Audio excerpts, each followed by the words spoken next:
سورہ کے اندر یہ بھی بتایا گیا ہے کہ اگر کوئی اس طرح کی بات کسی سے سنے فوراً اس کے اوپر فیصلہ نہ دے دیں. آپ دیکھیں کہ اس بات میں سچائی کتنی ہے. آج جن آیات کو ہم نے دیکھنا ہے ان میں یہ ہے کہ آپ پیغمبر گرامی اسلام صلی اللہ علیہ وآلہ وسلم کی خدمت میں جب آپ ہوں تو آپ کی آوازیں نیچے ہونی چاہیے. آپ کی آواز جو ہے پیغمبر گرامی اسلام سے اوپر نہیں ہونی چاہیے. اور اسی طرح جب آواز نیچے ہونی چاہیے تو لامحالہ یہ بھی آپ کو کرنا چاہیے. آپ کی آنکھیں بھی جھکی ہوئی ہونی چاہیے جب حضرت کی خدمت میں آپ تشریف فرما ہوں، بیٹھے ہوں. تو اس علیکم السلام، اس عمل کے ذریعے کہ آپ کی آنکھیں اور آپ خود جو ہے آپ کی گردن اور آپ کی آواز نیچے ہو، اسی کے ذریعے اللہ جو ہے پھر آپ کے امتحان کرتا ہے، آپ کو آزماتا ہے، آپ کو دیکھتا ہے کہ آپ کتنی پیغمبر گرامی اسلام صلی اللہ علیہ وآلہ وسلم کا احترام کرتے ہیں، کتنی تکریم کرتے ہیں، کتنی عزت کرتے ہیں حضرت کی. تو ایسے لوگ جو ہیں جو اس طرح کی باتیں کرتے ہیں وہ صاحب تقویٰ ہوتے ہیں، تقویٰ کے اوپر فائز ہوتے ہیں. انہی کے لیے اللہ تعالیٰ نے اجر رکھا ہے، انہی کے لیے اللہ تعالیٰ نے مغفرت کو رکھا ہے، ایسے لوگوں کے لیے جو اس طرح کے کام کرتے ہیں. تو آپ جب پیغمبر گرامی اسلام کی خدمت میں ہوں، اب پیغمبر گرامی اسلام تو ہے نہیں، اگر ائمہ معصومین علیہ السلام کی بھی خدمت میں ہوں تو یہی کیفیت ہونی چاہیے. اگر ائمہ نہ ہوں تو خود اس زمانے میں ان کے نائبین جو کہ مراجع عظام ہیں ان کی خدمت میں جائیں.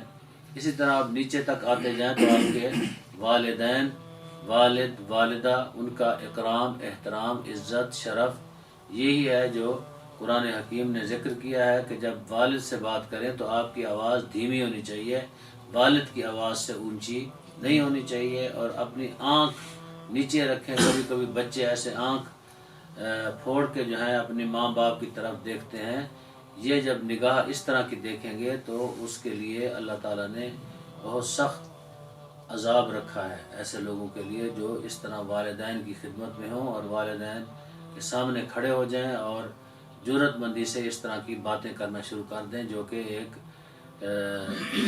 بیٹے کو زیب نہیں دیتا کہ اپنے والد کے ساتھ اس طرح کی بات کرے.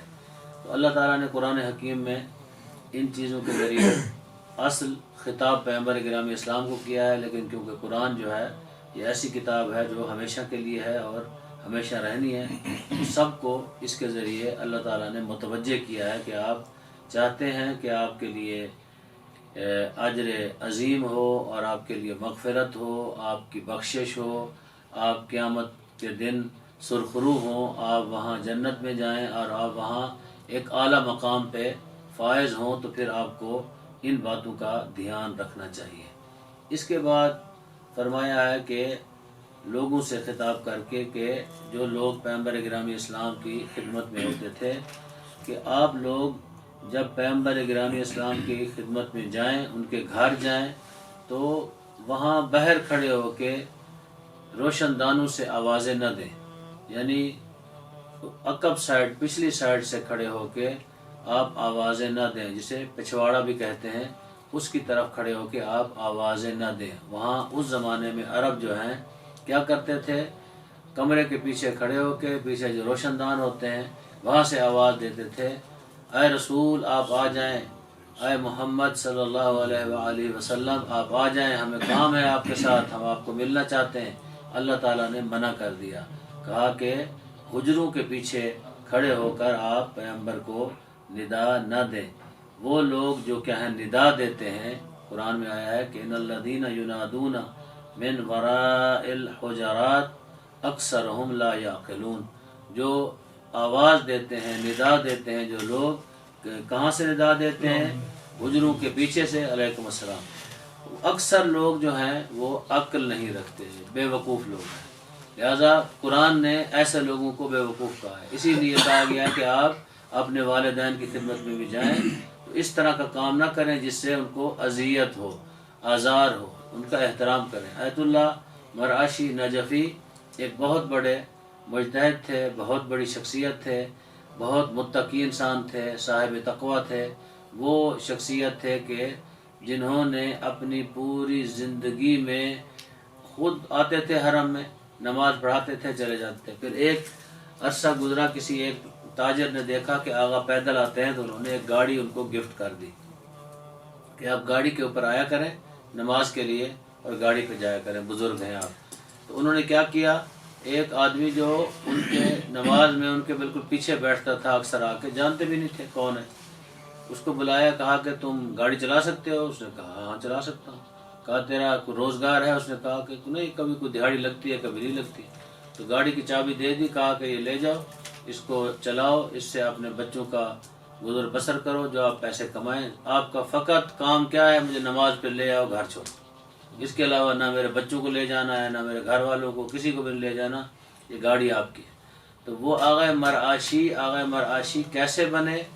انہوں نے ان کے جو بہت قریبی لوگ ہیں انہوں نے ہمیں بتایا کہ جب وہ جوان تھے، ینگ تھے، ان کے والد، اللہ ان دونوں کے درجات بلند کرے، تو ان کے والد جو ہے عالم تھے، اپنے والد کو اٹھانے کے لیے دروازے کو کھٹکھٹاتے نہیں تھے، آواز بھی نہیں دیتے تھے، جس طرح ہمارے بچے کہتے ہیں بابا اٹھ جاؤ، بابا بندہ بلانے آیا ہے۔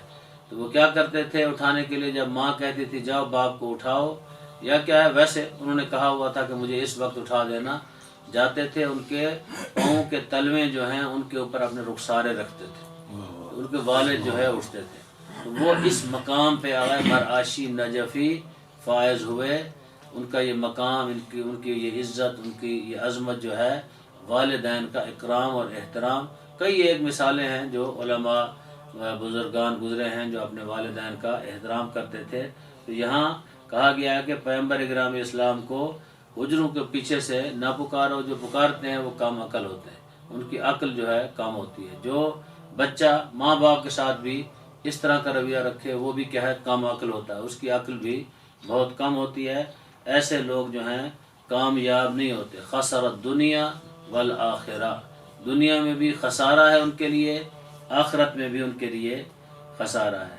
اب آگے کہا گیا ہے کہ اگر تم لوگ صبر کرتے، پیغمبر خود تمہاری طرف آ جاتے گھر سے، تو یہ تمہارے لیے خیر ہے، تمہارے لیے اچھائی ہے۔ کیا مطلب کہ تم لوگ اپنے والد کو، والدہ کو، کسی بزرگ کو، اس لیے کہ آپ کو کام ہے ابھی اٹھا دو، وہ بیچارہ سویا ہے، ہو سکتا ہے بیمار ہو سکتا ہے تھکا ہوا ہو سکتا ہے اس کی نیند پوری نہ ہوئی ہو، فوراً گیا دک الباب کیا کیونکہ مجھے کام ہے، اب جلدی اس کو اٹھاؤ کیونکہ میرا والد ہے، پیسے اس کے پاس پڑے ہیں۔ تو اللہ کہتا ہے کہ رسول، یہ تو رسول اللہ کے بارے میں ہے، لیکن اس میں سارے لوگ اس کے اندر آ سکتے ہیں، والدین آ سکتے ہیں، ائمہ آ سکتے ہیں، اس کے اندر جو ہیں مراجع آ سکتے ہیں، جو آپ کے نزدیک قابل احترام شخصیت ہے، اس آیت کے ضمن میں اس کے اوپر بحث کی جا سکتی ہے۔ قرآن کہتا ہے وَلَوْ أَنَّهُمْ صَبَرُوا حَتَّى تَخْرُجَ إِلَيْهِمْ لَكَانَ خَيْرًا لَهُمْ وَاللَّهُ غَفُورٌ رَحِيمٌ۔ فرمایا کہ اگر تم لوگ کیا کرتے، صبر کرتے، یہاں تک کہ خود پیغمبر تمہاری طرف آتے، گھر سے نکلتے آتے، لَكَانَ خَيْرًا لَهُمْ، تمہارے لیے اچھا تھا، تمہارے لیے خیر تھا۔ اللہ جو ہے غفور بھی ہے اور اللہ کیا ہے، رحیم بھی ہے۔ کیا مطلب؟ مطلب یہ ہے کہ آپ پیغمبر کا ویٹ کریں، انتظار کریں، وہ خود آئیں گے، جب تشریف لے آئیں گے تو وہ آپ کو بتائیں گے۔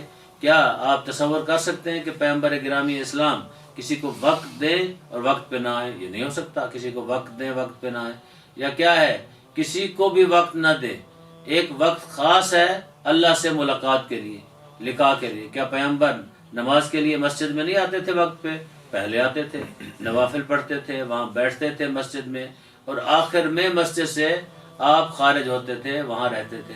لہٰذا پیغمبر گرامی اسلام کے بارے میں یہ کہا گیا ہے کہ آپ ان کا انتظار کریں، جب وہ تشریف لے آئیں تو پھر ان سے کلام کریں، یہ تمہارے لیے اچھائی ہے، تمہارے لیے خیر ہے، تمہارے لیے بھلائی ہے، تمہاری آخرت کے لیے اچھا ہی ہے، تمہارے لیے اچھا ہے۔ اگر انتظار نہیں کرو گے تو پھر کیا ہے، تمہارے لیے اچھا ہی نہیں ہے۔ پھر بھی اللہ کیا ہے، غفور الرحیم ہے، پھر بھی اللہ کیا ہے، معاف کرنے والا ہے۔ ایسے لوگ بھی تھے جو کیا ہے، پیغمبر کا انتظار نہیں کرتے تھے، جب کام پڑا بھاگتے ہوئے گئے۔ جیسے آج بھی معاشرے میں جو پیسے والے لوگ ہیں، اپنے آپ کو خیر سمجھتے ہیں، تاجر سمجھتے ہیں، وہ سمجھتے ہیں کہ ایک مولانا یا ایک مدرس، ایک پیش نماز، کیونکہ میں پیسے دیتا ہوں اس مسجد کو، اس مدرسے کو، اس ادارے کو خرچ کرتا ہوں، میں جب جاؤں میری وہ بات سنے، اگر ایک دفعہ نہیں سنے گا تو کیا ہے، اس کے خلاف ہو جاتا ہے، میں پھر اس کو ادارے کو پیسے نہیں دوں گا، یہ کام نہیں کروں گا۔ وہ بندہ کبھی سوچے اکیلے بیٹھ کے، کیا تو اس عالم کو دیتا ہے یا مرکز کو دیتا ہے، یا کیا تو اس عالم کو تو نے خرید لیا ہے پیسے دے کے؟ پیسے دیتا ہے کس کے لیے؟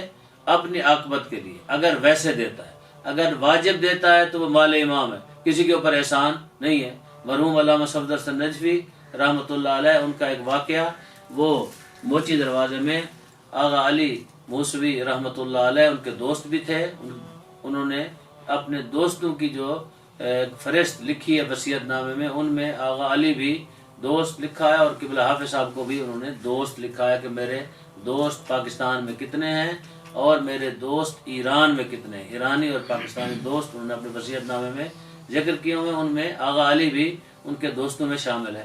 وہاں گئے تو آغا علی نے ان کو کہا کہ آپ نماز پڑھائیے۔ انہوں نے نماز پڑھانے لگے تو ایک صاحب آئے، انہوں نے کہا کہ وہ جو صاحب پیچھے بیٹھے ہیں ان کے پاس پیسے ہیں تو وہ جامعۃ المنظر کو دیں گے، ان کے پاس سہم امام ہے، اگر ان کو پہلی صف میں آپ بلا لیں تو۔ مولانا صاحب کے بلا کو، مولانا صاحب کا اپنا مزاج تھا، مولانا صاحب انتہائی با اخلاق تھے، یعنی کبھی ان سے کسی طالب علم کو کبھی شکایت نہیں ہوئی، اور کسی استاد کو بھی شکایت ان سے نہیں ہوئی، کسی کو آج تک انہوں نے ڈانٹا نہیں، کسی کو کچھ بھی نہیں کہتے تھے۔ جب آتے تھے یہاں ایک اپنی مخصوص انداز میں اگر ڈانٹتے بھی تھے تو بس یہ کہتے اوتریا، اس کے علاوہ ان کی کوئی ایسی گالی نکالنا، کسی کو ڈانٹنا، کسی کے خلاف بات کرنا، یہ بات نہیں تھی۔ لیکن دینی معاملات میں کبھی کبھی اس طرح کی باتیں فرماتے تھے۔ انہوں نے فرمایا کھائے خسمن، یہ کہا، کہہ کر انہوں نے نماز شروع کرا دی۔ تو وہ بندہ سن رہا تھا، جو بندہ گیا تھا کہنے، وہ بندہ بھی دیکھ رہا تھا، تو اس نے کہا اب تو پیسے مولوی صاحب کو نہیں دینے، چلا گیا اپنے گھر چلا گیا۔ رات کو سویا، پھر سوچتا ہے کہ پیسے تو میں نے واجب دینا ہے، کوئی مولوی صاحب پہ احسان تو نہیں لگانا۔ کہا تو انہوں نے صحیح ہے، ایک بندہ پہلے نماز میں بیٹھا ہوا پہلی صف میں، وہ اس کو اٹھا دے اس لیے کیونکہ میں پیسے والا ہوں۔ تو لہٰذا جتنے تجار، خیرین جو خمس نکالتے ہیں، اگر یہ میری آواز سنیں گے تو ان کو بھی سوچنا چاہیے کہ ان آیات کے زمرے میں آپ لوگ نہ آ جائیں کہ آپ اس طرح اگر کسی مرکز کو کسی جگہ پہ آپ خرچ کرتے ہیں تو آپ یا تو اپنا واجب دیتے ہیں یا اپنی عاقبت کے لیے دیتے ہیں۔ آپ کسی مولانا یا کسی مدرس یا کسی چوکیدار یا کسی خادم یا کسی ادارے کے اس بندے کے لیے آپ پیسے نہیں دیتے۔ ہاں، آگے اخلاق احترام کرنا ادارے کا بھی کام ہے، ایک عالم کا کام ہے۔ جب کوئی بندہ مہمان آتا ہے اس کا احترام کرے، اکرام کرے، اس کی عزت کرے، تعظیم کرے، ان کو بٹھائے۔ لیکن اگر عالم بھی اس لیے احترام کرتا ہے کہ وہ پیسے دیتا ہے تو وہ اس عالم کا علم بھی کسی کام کا نہیں ہے، اور اس تاجر کا پیسہ بھی کسی کام کا نہیں ہے۔ وہ پیسہ جو ہے اسی دنیا میں ایک شو بازی ہے، آخرت میں شاید اس کا کوئی حصہ نہ ہو۔ وہ واجب بھی اس کا ادا ظاہری طور پر تو ہو جائے گا، لیکن معنوی اس کو اس کے نتائج نہیں ملیں گے۔ اگر وہ یہ توقع رکھتا ہے، اگر عالم بھی یہی توقع رکھتا ہے کہ میں اسی کا احترام کروں جو پیسے لاتا ہے، باقیوں کا احترام نہیں ہے، تو پھر اس عالم کے علم کا فائدہ نہیں ہے۔ جیسے سورہ جمعہ میں ہے، جیسے ایک گدھے پہ کتابیں لاد دی جائیں، اس کے اوپر کتابیں ہوں اور اٹھا کے جا رہا ہو، اس کو کچھ آتا جاتا نہ ہو، اس کی مثال جو ہے اس طرح کی ہم دے سکتے ہیں اور دی جا سکتی ہے۔ تو لہٰذا ہمیں دونوں چیزوں کو ساتھ لے کے چلنا چاہیے۔ ہم یہ کبھی توقع نہ کریں کسی سے، کسی کی کوئی بیمار بھی ہو سکتا ہے، کوئی مسئلہ بھی ہو سکتا ہے، جب بھی آئیں تو یہ توقع لے کے آئیں کہ ہم جا رہے ہیں، کوشش کریں گے ہماری ملاقات ہو جائے گی۔ اسی طرح اگر کوئی دینے والا ہے اس کے ذہن میں بھی یہی ہونا چاہیے کہ میں اللہ کے لیے اور اللہ کے دین کے لیے دے رہا ہوں۔ تو اللہ تعالیٰ فرماتا ہے اگر آپ صبر کرتے، پیغمبر خود تشریف لاتے تو آپ کے لیے اچھا تھا، اور اللہ غفور الرحیم بھی ہے۔ کیا مطلب اچھا تھا آپ کے لیے؟ یعنی پیغمبر خود سے آئے تو اچھا ہے، اپنے حکم چلائیں گے تو آپ کے لیے اچھا نہیں ہے۔ پیغمبر گرامی اسلام کوئی چھوٹی شخصیت نہیں تھے، ایک بہت بڑی شخصیت تھے۔ اس کے باوجود کہ قرآن نے یہ عزت، اکرام، احترام لکھا ہے، پھر بھی لوگ احترام نہیں کرتے تھے۔ حضرت کبھی گھبرائے نہیں تھے، بار بار آتے تھے، لوگوں میں بیٹھتے تھے، ان سے بات کرتے تھے۔ حضرت نے کبھی کوئی اس طرح کا کام نہیں کیا۔ صلی اللہ علیہ محمد و آل محمد۔ حدیث بسم اللہ الرحمن الرحیم۔ قال رسول صلی اللہ علیہ وآلہ وسلم حق الوالد علی الولد ان یطیعہ فی کل شیء الا فی معصیۃ اللہ سبحانہ وتعالی۔ رسول خدا صلی اللہ علیہ وآلہ وسلم فرماتے ہیں والد کا اولاد پر حق یہ ہے کہ اولاد والد کی ہر کام میں اطاعت کرے مگر یہ کہ اس میں اللہ تعالیٰ کی نافرمانی نہ ہو۔ نافرمانی کے علاوہ جی اللہ تعالیٰ کی نافرمانی کے علاوہ بیٹے کو باپ کی ہر بات میں اطاعت کرنی چاہیے۔ بہترین حدیث جو کہ ان آیات کے ساتھ بھی مطابقت رکھتی ہے۔ اللہ تعالیٰ عزیزم کو جو ہے طول عمر دے اور ان کی توفیقات خیر میں اضافہ کروائے کہ یعنی ایسی حدیث پڑھنا جو بالکل پہلے بھی ایک دو لوگوں نے اس طرح کی حدیث پڑھی ہیں، لیکن آج ایسی حدیث جو کہ قرآن کی ان آیات کے ساتھ بھی مطابقت رکھتی ہے۔ تو والدین کا احترام، اکرام ہر حال میں، حتیٰ نماز مستحب سے منع کر دیں والدین تو بیٹے کو نہیں پڑھنی چاہیے۔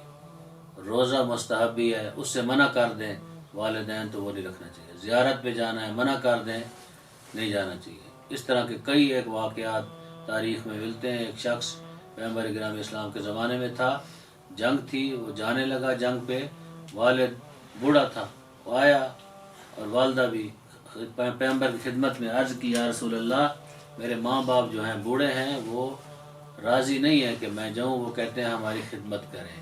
حضرت نے فرمایا یہ تیرا اس سے بھی بڑا جہاد ہے، تو والدین کی خدمت کر، اللہ تیرے اوپر راضی ہے، تو اپنے ماں باپ کی خدمت میں رہے، تیری ضرورت نہیں ہے تو جنگ پہ آ۔